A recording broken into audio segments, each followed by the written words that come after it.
Um, hey guys, welcome. My name is Jackson, and today I'm in the studio with my very good friend of mine, and we are going to talk about the culture and everything that the journey of academic, our academic journey, our life journey, and where we are right now in Taiwan. So today I have a good friend of mine in the studio, and he's gonna introduce himself. Yeah. So what's up, man? What's up, dude? Yeah. How are you doing? Not bad, dude. Good. How is the weather like right now? It's very cold in Taiwan. So how do you feel it? I like cold weather, man. So it's okay with you? yeah, absolutely. I hate hot weather. Okay. Yeah. Yeah, so introduce yourself so that the audience can get to know Absolutely, man. Yeah. So my name is Sumesh. I'm from India, from Bombay. you. Okay. And I'm doing my PhD in NYCU, All right. Chiao Tung Dashue. National what? I think now it's called National Yang Ming Chiao Tung. Yang Ming. Okay. But the two universities came together. It came to, they combined and become yeah. one university. Yeah. So I'm towards the end of my PhD almost. Okay, that's great. Congratulations, bro. Yeah, thanks. So, how long have you been in Taiwan actually? I think I'm coming up on maybe 6 years now. 6 years, yeah. So you came here to study your PhD, right? So first I came here as an exchange student for like an internship program for about 4 months. Okay. And I was in the same lab. All right. So I got an experience for 4 months, how the lab works, how my advisor is going to be.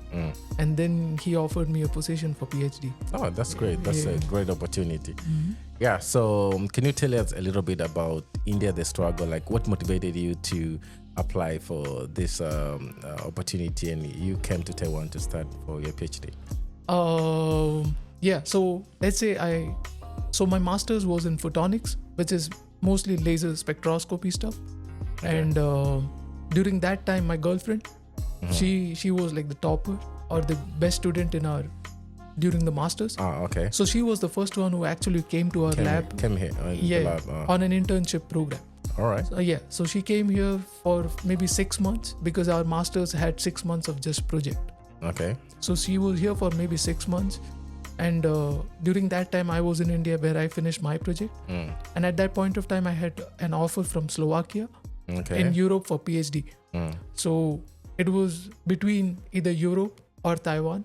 So you had to decide like where to go. But you decided to follow your girlfriend, right? It would have been much easier, Okay. right? And it was something in our lab, or my advisor, he offered me to just come here for 4 months on internship, on a paid internship program. Okay, that's good. That's awesome. Yeah, and he was like, why don't you come to the lab for 4 months, see if you like the lab and everything, and if you don't like, it's fine, you join anywhere else. Okay. Yeah, so that was a good opportunity because in Slovakia, if I were to join first, I wouldn't know if the lab is going to be great or not. It's like directly to the PhD. Oh, I see. But the professor gave you an opportunity to see for yourself. Exactly. For 4 months, he was For 4 like, months. And test it's paid. So, exactly. Yeah, everything is covered. Yeah, so that's great. So your girlfriend showed you the way and introduced you to the program and you came to Taiwan. Yeah. So how do you see Taiwan so far? Is it good for you or is it bad for you? Dude, it is absolutely fantastic, man. What a great country. Okay. Yeah, and generally the nicest people. And how do I say it's like I think of it in a funny way. I sometimes feel they have not discovered racism. Okay. Yeah, like they have no idea of. Do you think so? That's what my experience has been. Okay. Because let's say as an Indian, there are a lot of bad stereotypes. Like we are not hygienic people or we don't behave well with women and all of that. They don't think about all of those things. So as an Indian, they are like, oh, you're good at mathematics. Okay. Oh, you're smart. So that is the idea Taiwanese people have of Indians, not the other way around. So like in Taiwan, they also have their cultural differences. Like, so how did you adapt the culture shock when you first arrived in Taiwan? The first thing that I noticed, and it still blows my mind, is how much they wear masks. Okay, so you felt like a lot of people put on masks? Yeah, it was impossible for me to understand because the first time I came in, I genuinely thought all of these people had some health issues. Yeah, I was allergies. I was like probably even worse diseases because all of them were wearing masks. Okay. And then I realized it is part of their culture to make sure that if they feel sick, to protect others by wearing masks. Yeah, even if they're not sick, actually, they just sometimes put it not to get sick. You know? Yeah. So it's a way like a prevention measure, and also like to avoid spreading if there are something just going on, like in terms of allergies, or in terms of the air quality, and in terms of the conditions. Just like for me, it's just like an Asia thing. Even if you go to Japan, Korea, they also even the mainland China, they also put on masks a lot. It's different, like from other countries. For an Indian, it is impossible to understand because we genuinely don't care too much about health. Okay. It's not a important aspect of our life.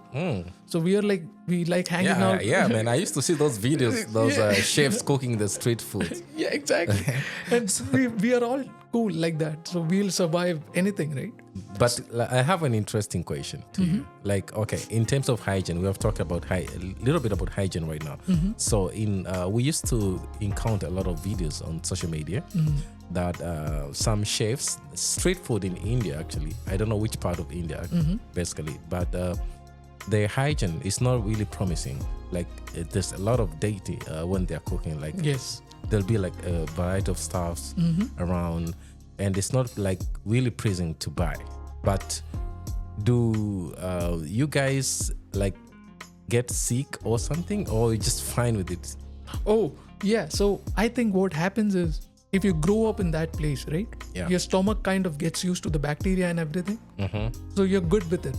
But as a foreigner, if you were to travel, it is going to be very difficult to adjust for you for maybe the first 2 or 3 days at least. And so if anybody were to travel to India, the first thing I would advise them is to take it easy on the street food, because all of those things are delicious, man. They're really, dude, insanely tasty. But if you, as Indian, like let's say I've not been home last 3 years now. So now if I go to India, if the first day I just go eat street food, I'm going to have problems. Because, because you've been you've not been there for quite a long time. Exactly.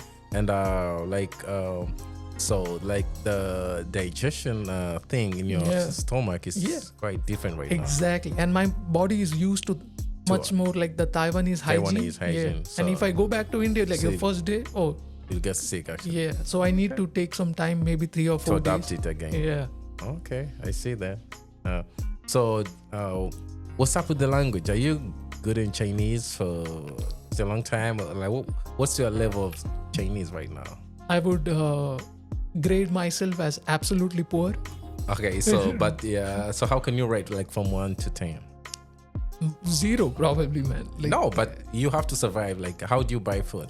Oh yeah, so that is true. One thing that I learned at least that made my life comparatively easier is to know the numbers. All right. And to know the name of the meat, like which one, like beef or chicken or. Oh, so you had like to learn the basics to survive, like identify the food and identify other things that are like daily conversation. Exactly. So even though it wouldn't be full-fledged conversations or complete sentences, I at least knew the keywords. Okay. And especially with numbers and especially with the name of the food items. Because where we are in Tainan, in the south of Taiwan, very few people speak English. Okay. But let's say we were in Taipei, it wouldn't have been a problem. So let's say if I go to a 7-Eleven and if I say something in English, it's as simple as I want coffee number 10. Okay. They don't understand number 10. Okay. So so the English environment is more good in the northern part of Taiwan compared to the southern part of Taiwan. Yeah. So speaking of languages, actually, how many languages do you speak in India? Oh, in India, man, I think the official number of languages are 15. Okay. And much more than that. Yeah, so there's one thing here I want you to make clear to the audience. I know we talked about this before, me and you, because you're my guy. So for we Africans, we basically know, like Indians, you just have one national language. You speak Hindi, the whole country.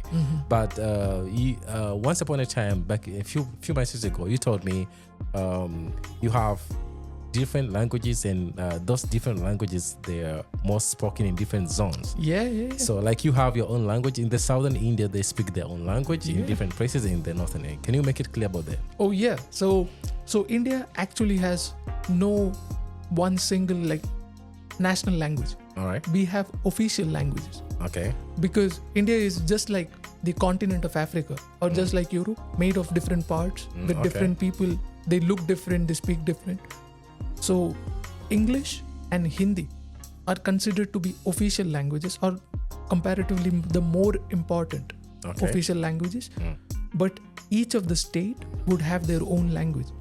So in a currency note of India, you will see 15 languages. In the currency, just one single note. Every single note. On this side, I think, if I'm not wrong, it is 15 languages. So they had to do that to make everybody inclusive. Yeah, because there was this state in the south of India called Tamil Nadu, which is a neighboring state of Kerala, from where my parents are from.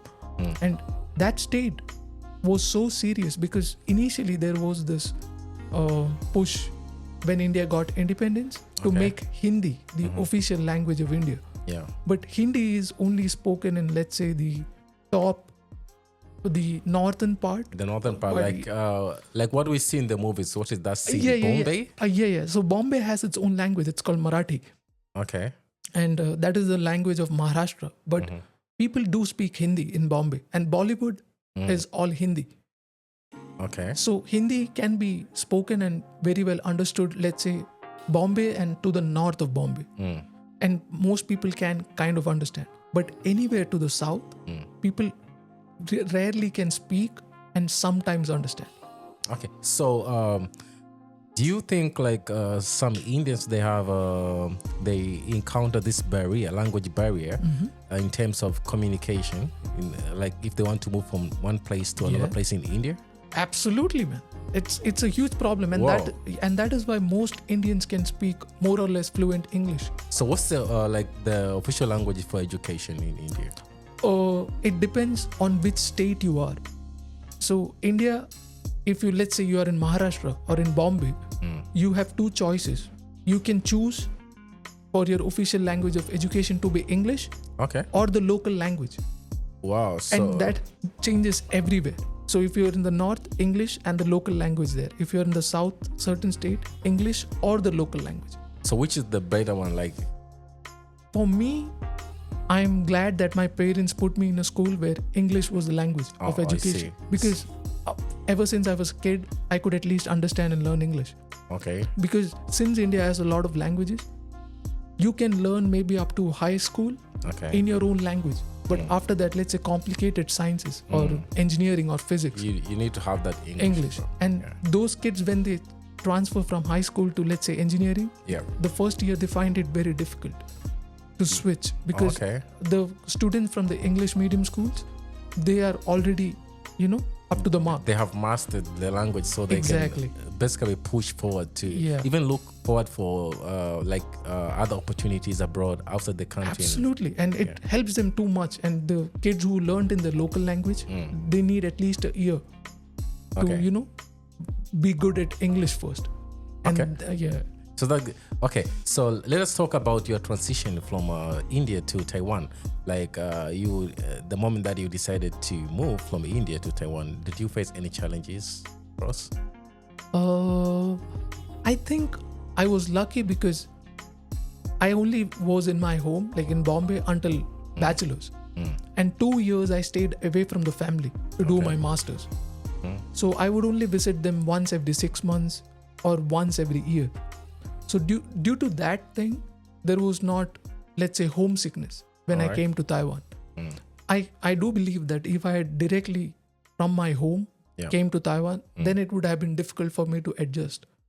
But since I did my master's for 2 years away from home, I kind of already, got used to. So you don't have that homesick. So that homesickness period was when I was doing my master's. And then once I got used to it and I learned how to live by myself, then coming to Taiwan was not really difficult. Yeah, so that's very impressive. Let us talk about the opportunities for Indians in Taiwan, Indian students in Taiwan. I've met a lot of Indians quite a few in the northern part and even the southern part. They come to study in Taiwan. So for those who they are looking forward to become the next Sumesh like you, Oh, nice. definitely like they really want this opportunity also to get across and come here and study. So can you like give them some tips on how what they can do actually to look for these opportunities? Yeah, man. So the first thing I would suggest them is to use the exact same path that I used. All right. The Taiwan Education Experience Program, I guess. It's the full form of the TEEP, TEEP program. So it is all over Taiwan, Okay. all universities and all disciplines. So you don't have to be from science or physics or engineering backgrounds. You could be doing arts or commerce. It's no problem. Come here for a few months Yeah. and then check if you can really adjust. Because one problem a few of my Indian friends faced is that a lot of them were vegetarians, completely vegetarians. Yeah, and in Taiwan, like the meat, especially pork, Yeah. is the national dish. Yeah, exactly. And it is impossible for Taiwanese people to understand exactly what vegetarian means, like based on an Indian standard. Yeah. So I would suggest them to come here for maybe at least 3 or 4 months. See if you can get adjusted, especially with the food, because it's not spicy or it's not salty. See whether you can cook for yourself and see if you can make a community around you. Okay. If you can't get adjusted in those 4 months, then it might be very difficult for you to adjust later. Okay. Yeah. So, what's your favorite food in Taiwan so far? Fried chicken, man. Fried chicken. All day, every day. Chi pie, we call it. Cheap pie, yeah. dude. It rules, man. It's probably one of the Me best. too, bro. Yeah, like Dude. I like fried chicken. Chicken, yeah. The chi pie one, specifically the chi pie one. Yeah. Yeah. And very they good. ask you whether you have to cut it. I was like, nah, just keep it as it is. I used to keep it as it is. Yeah. For me, I like when they cut it. Okay, so we're gonna take a little bit of break, then we come back later, then we proceed with our conversation. All right, man. All right. Yeah. Okay.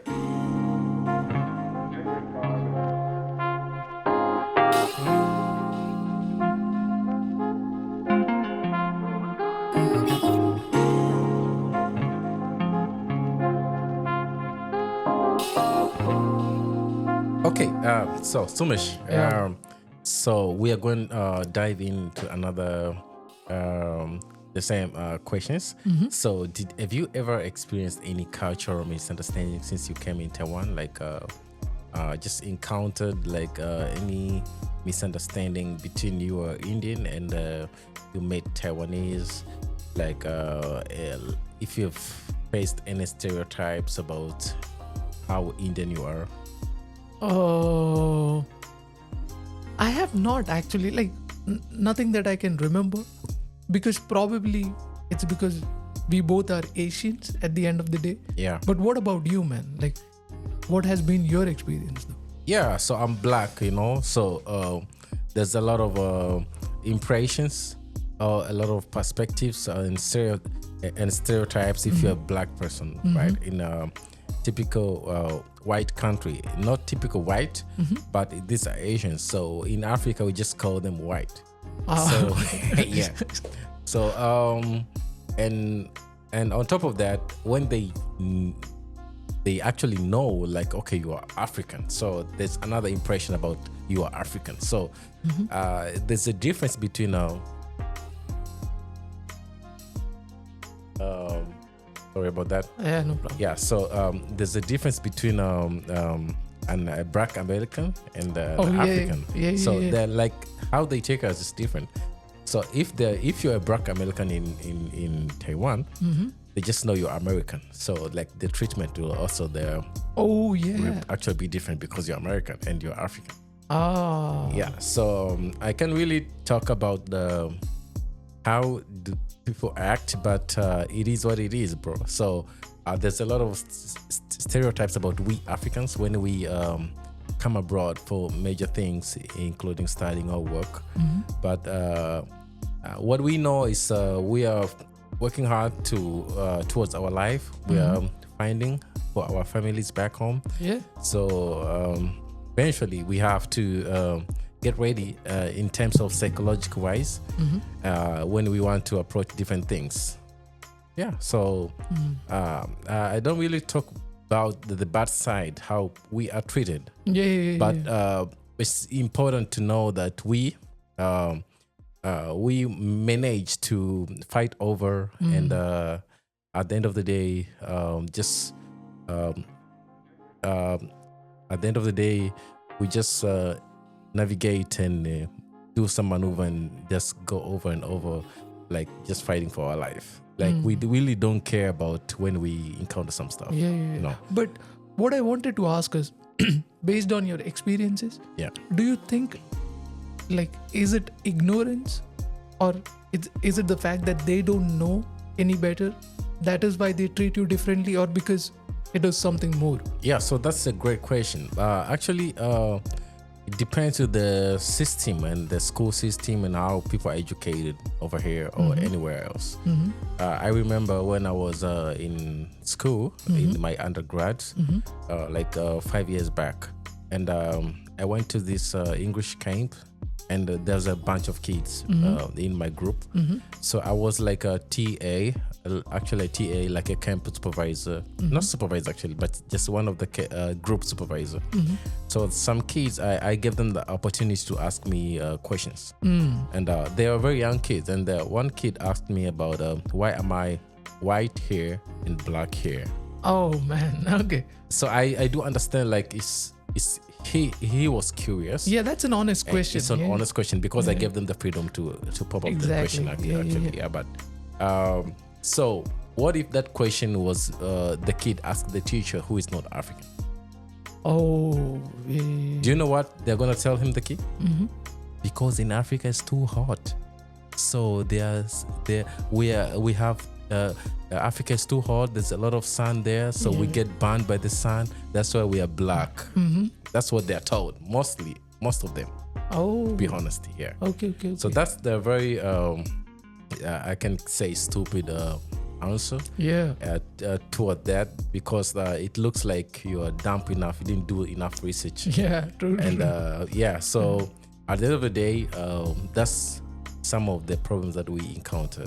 Like if you do not train the kids to get exposure and learn about other culture, absolutely, then at the end of the day they're going to be miserable in terms of understanding some various culture and interaction. Because they don't understand who the person is or what the person is. To come to your question, based on your answer, I think one difference that I've noticed is I have a tendency to grow beard sometimes. Okay. And more or less Taiwanese people can't really grow beards. And Taiwanese men, they have great hair, but not very dense beards. So I have seen that when I grow my beard way too long, then they do treat me differently, in the sense, not hostile, but they're just surprised, because then I look very Indian. Like if I have long hair and long beard, everybody would stop and just look at me like, what is going on? Are you Osama bin Laden? Exactly. Like you look like a terrorist. Yeah, and this has happened. So it's the first impression that people think about you. Yeah. But and then they deep down inside, you're someone else. Yeah, and then they talk to me and they feel very relaxed, because I am genuinely very relaxed as a person. So they're like, oh, this guy is chill. But initially when they look at me, and this happens with me every time I travel also. So if I go back to India, I generally cut my hair and beard and everything. And when I come back to Taiwan, the photo on my passport and my resident card has like long beard and long hair. Yeah. So I'm always stopped at every single airport, because I just look like different people in different visas. Okay. Yeah. So like even the Taiwanese people, they're like, who are you? Why do you look different? Exactly. Like, yeah. And then they will call their supervisor sometimes. Definitely. And then they just ask you, and I've realized it's not offensive. Like initially I would be like, hey, what is your problem? Look, it's not. It's really offensive, definitely, because they have been implanted inside with some sort of vision, some sort of like perspective towards the people who look like that. Just like you said, the stereotype, right? Yeah, definitely. Yeah. So like, do you have? How do you manage to? Your relationships with your friends back home or family, how do you keep that up? I would say I'm not really great at it, man. It is something that I would like to improve on. But I do, because I'm not a guy who's on social media at all. Okay. So I have no idea about a lot of my friends, how they are or how they are doing, except for my very close friends. Those guys I keep a tab on. But otherwise, I have to sometimes ask my girlfriend because she has Instagram and everything. Yeah. So I would ask her to just check if this person is doing okay, because there would be some friend from school that I suddenly remember. Like some good memory comes into my mind. I'm like, I just want to know how this guy is, man. We spent such a long time together. And then when she checks and he's doing great or she's doing great, then I'm very happy. And with family, yeah, I call my mom every day. With my dad, I speak maybe once every week. And my dad is chill. So yeah. That's great. Okay, so you've been mentioning your girlfriend in a couple of times right now. So let's dive into the love thing, man. Yeah, so so for us, like we Africans, we know we have been watching Indian movies for quite a long time, and romantic Indian movies, they're very good, bro. Like so emotional, tearjerk and stuff. Yeah. So how does relationships and love exist in India? Can you give us a little bit of spec? Yeah, so for that, I'll just take you back maybe 30 years or 20 years ago, where if you love somebody, you are free to love, but it is not going to end up in marriage or wedding because why? Because the parents and the society have to agree to it. And then there are a lot of preconditions for that. Are you the same caste? Are you the same religion? Are you the same language? A lot of blocks, because as people we are very different, right? We all have the same passport. We are all Indians, but some might be Muslims and from the north, be from the north, and some might be Hindus, be from the south, or some might be Christians, and then there is a lot of clash. So the younger generation is much better with that, but in India still you need the blessing of your family. More or less it is expected to have a marriage or to get married. So sometimes the family does not agree because they'll be like, oh, this guy is from the south, he does not understand anything about our culture, or maybe the vice versa, and it happens a lot. But the new generation, since we have like extremely good internet, high-speed internet, very cheap, a lot of them date at least before. So now the generation has a good dating experience. They date different types of guys date different types of girls and everything, and they kind of get an idea what they like and what they don't like. But a few years ago, even 10 years ago, I think the entire thing is about family.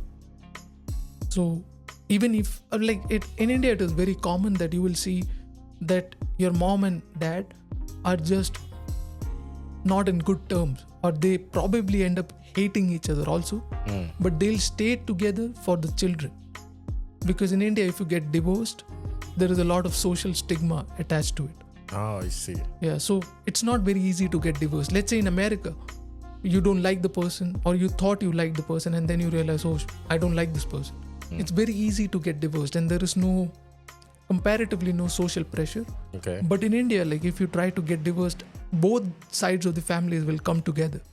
And they will be like, no, try again, try once more. Think about the kids, think about the family, think about our culture, think about this, think about that. And then it becomes very difficult. So a lot of people do end up staying in unhappy relationships. Oh, I see. Yeah, just for the children or just for the society. But all of that is changing, especially in the cities.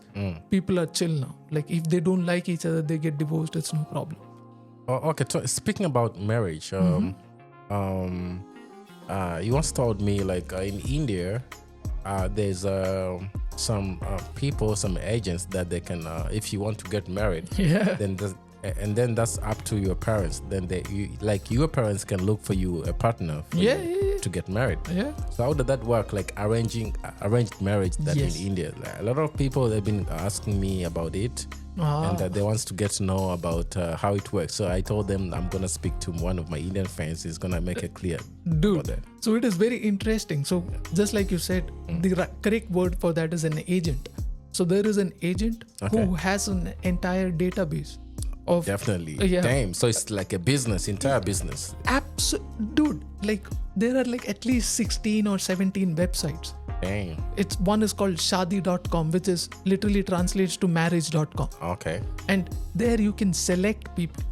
Like you can just tell, I am from this area, I'm from this religion, I'm from this caste, and I need a match who is from this area. The same stuff, like actually. Need to have so much money, need to be an engineer or doctor, needs to be 5'10", needs to be not fat or not thin, needs to be fair. And India, that is a huge problem even now.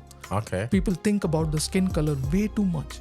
Damn. Yeah, because we were ruled by the British for a long time, and we still have that sense of white people being better than the average the people. Yeah. So you will see that in girls, the profile, they'll be like, my girl is very fair. Okay. And that raises her value. You know what I'm saying? Fat? Fair. Like she's just, very good looking. In the sense, like, not good looking really, but her skin color is much more white. like Taiwanese. Yeah. She's just fair person. So if I have two women, they look exactly like probably twins, let's say, and both have the same education, same outlook to life. Yeah. But one is fair and one is dark. The dark one has less market value. Okay. And the fair one has more market value. Dang. And bro. similarly with guys, luckily, they don't look for the skin color. They look for the money. The guys? Yeah, for the guys. So if the girl is, let's say, looking for a guy to get married to, the skin color is not the biggest problem. Are you working? Are you a doctor? Have a job. Or are you an engineer? A title. Yeah. Are you from a normal engineering college or are you from the top engineering college? Okay. Do you work in a normal company or do you work in Google in America? Dang. Okay. And based on that, like your value will increase. Okay. So all of this is because, let's say, men who are like those, like let's say work in Google and everything, right? They spent all their life just studying. Oh, to increase their value. Yeah, and so they get no time to date. Damn. So they have no girlfriends or anything. Okay. So I see now. Yeah. So when that happens, when they are 30 or 31, their parents are like, you need to get married. I see. So the guy is like, I have no girlfriend. I do not even know how to speak to women. Dang. Because all my life I just studied. And that's why I'm in Google and I'm making so much money. So they're like, okay, we'll find a girl for you. And then they will try to find a girl. And the girl's parents are very happy. They're very excited because, oh, this guy is in US. Yeah. So he will marry my daughter and then they will take her to US. Okay. And then when they have a kid, that kid is American. Like all of this. So there is a lot of social pressure. So the guy does not know how to speak to women. The woman probably does not even like the guy, is not attracted to the guy. It's just because of the title and all the requirements that you expect. Exactly. And it kind of sometimes ends up backfiring, or sometimes people just learn to adjust and they just live a kind of miserable life.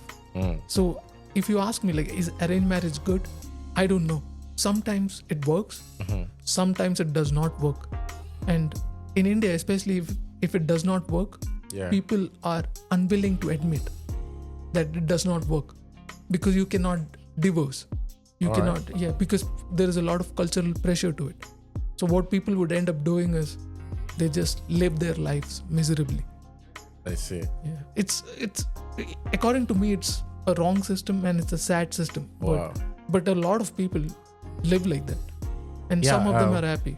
And once you told me, like, so there's another interesting question I want to ask you. So I have just find out, like, most of we Indians are so emotional, and especially when it comes to relationships, they are being so attached to the person. Too much, man. So it's quite different compared to other cultures, you know. Like, there's a lot of problems in dating right now in different cultures. Like, people just date for fun, but when it comes to Indians, they like the couple, even if they're not into marriage yet, but the girlfriend and boyfriend thing, it's actually stronger compared to other cultures. So, like, is there any like something that pushes or something that makes it to be more stronger I think, dude, that's a great question, but I think it is mostly reinforced by the movies. Okay. Yeah. Yeah, because we also definitely watch the movies. Yeah. So I think what happens is, as you're growing up, you kind of understand, oh, I like to love this person or anything. Yeah. But in the movies, you see that the actor in the movie is doing so many things for his wife or his girlfriend. So that girl starts expecting all of these things from you because she is watching that movie. And then as a guy, you start thinking, oh, maybe I need to do all of these things to impress her. And it becomes a feedback loop. Like the guys are trying too hard. The girls want too much. Maybe the girls are trying too hard. The guys want too much. And all of that is just shown in the movie. Okay. Back to back. And I'm sorry.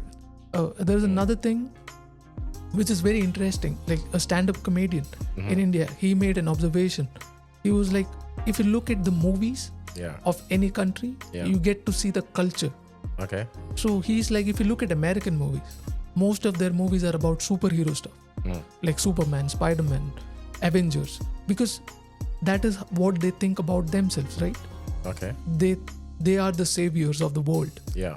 They will protect everybody. They have to protect everybody. But if you look at Indian movies, all of that is about love. Yeah, just love and relationships. Because Indians are not allowed to love at all. Okay. Like as a society. Yeah, so how, the society, Indian doesn't allow people to love. Yeah. Why? Because there are you have to satisfy so many criteria, right? Like you cannot think before you fall in love. Sometimes you fall in love and then you realize, oh, this person is from another religion. Okay. And then you realize immediately that your parents will not agree to it. Okay. And a lot of Indians date with the mentality to get married. Oh, I see. Dating for fun. It's not happening. It doesn't happen in India. It's a thing that is so new in India. Really? Yeah, and especially only happens in the cities. Okay, so people date in India just for marriage, not for fun. Yeah, like the idea that you could fall in love 10 times is impossible for Indians to think. Okay. You only fall in love once. Okay. Even if it is true or not, I don't know. But Indians think like that. So it's just that one person, then it's done. Yeah, that's it. And sometimes what happens is that person ends up being somebody from some other religion or some other region, maybe north, south. The parents do not agree. Everybody is mad. And then people are just sad. Okay. Yeah. It's a cultural thing. So the stand-up comedian, he made an observation that is why all the movies in India are about love. Because it is just so difficult to love openly in India. And in America, if you see, all the movies are about superhero stuff because they just want to be. They want to be heroes. Yeah, probably, man. Wow. So that's great. We have a little bit of knowledge now upon that situation about love. So what's your experience when you describe between in foreign countries, especially in Taiwan that we've been for so long, 6 years almost, compared to India? Like your experience in terms of school. Let's start with school first. How can you differentiate between the school system, the school life in India and Taiwan? I think that's a great question. Like, I think there are positives and negatives. So I think the negative, I'll start with the negative. The negative, what I've at least observed as a PhD student with students who are doing masters, is that it's impossibly difficult to, just be yourself or just to have fun. Okay. In India, like, education is great, but people have a lot of fun. All right. And a lot of education in India is about making friends, hanging out and everything. But Taiwanese people, probably because the society is much more advanced, everything is so competitive.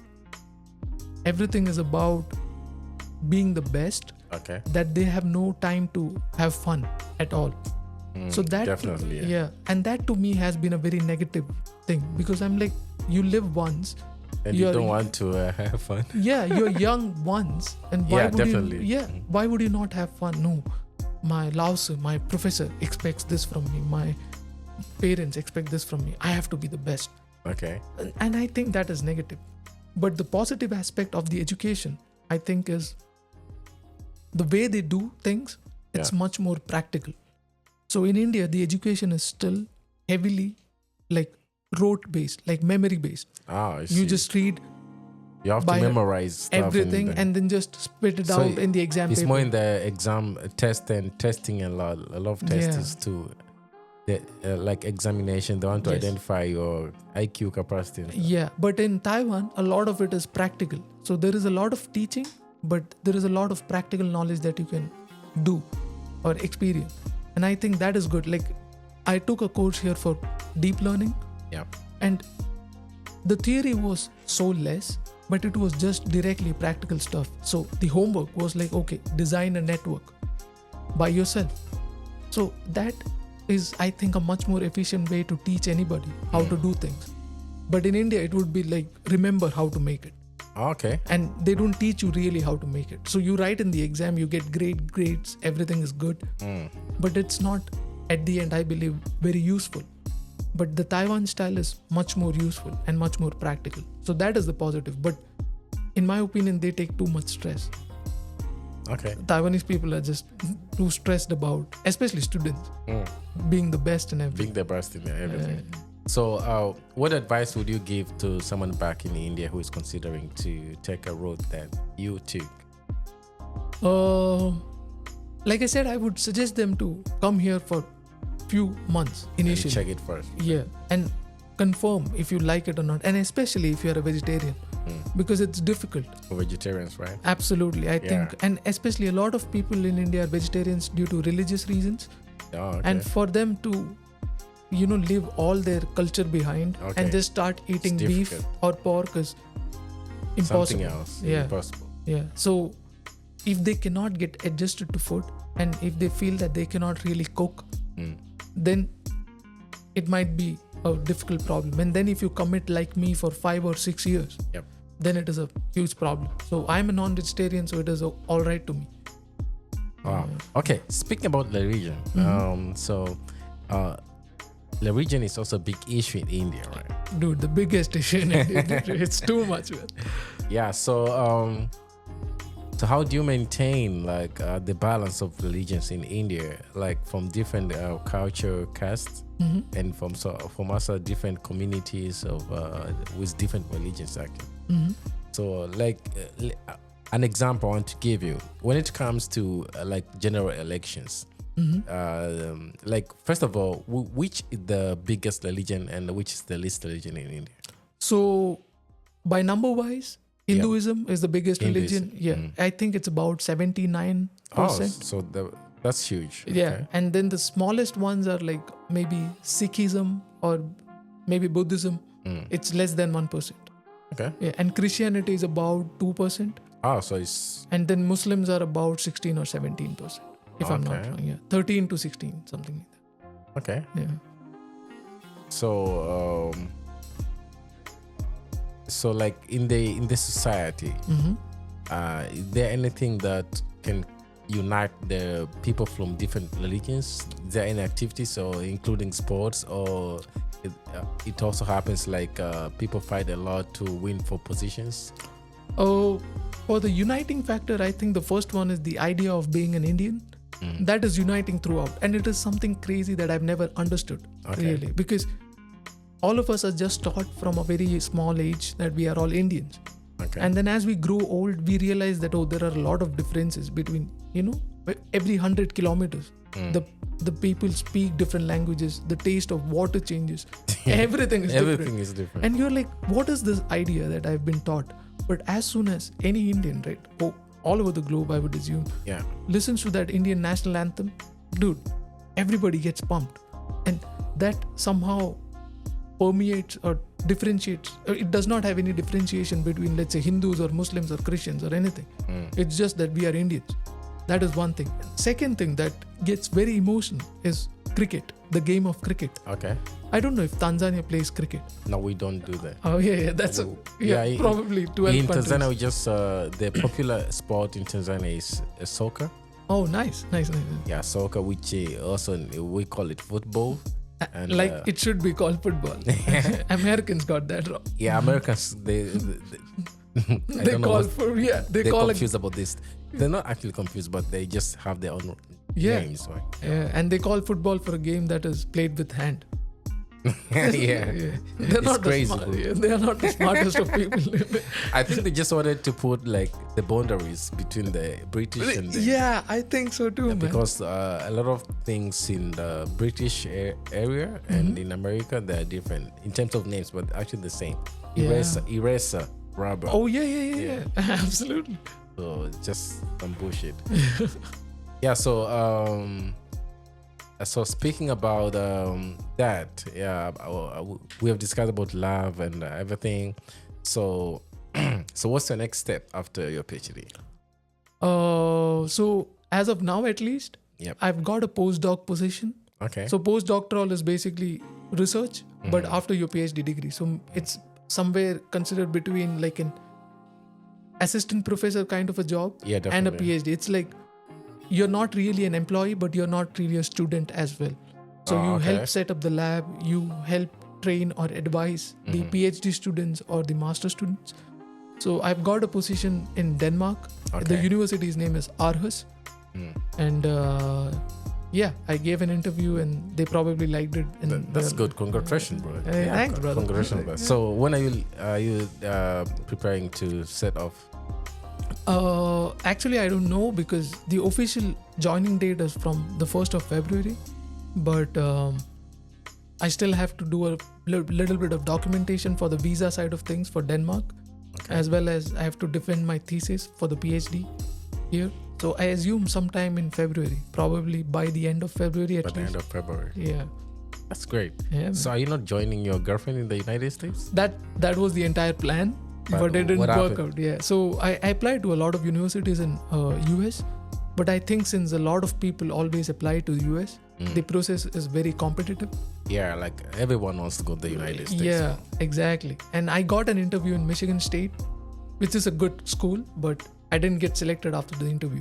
Oh, I see. Yeah. So it would have been nice because Michigan is very close to where my girlfriend stays. Yeah. So, but now, so if you could got that, then it could be a that would have been the best possibility.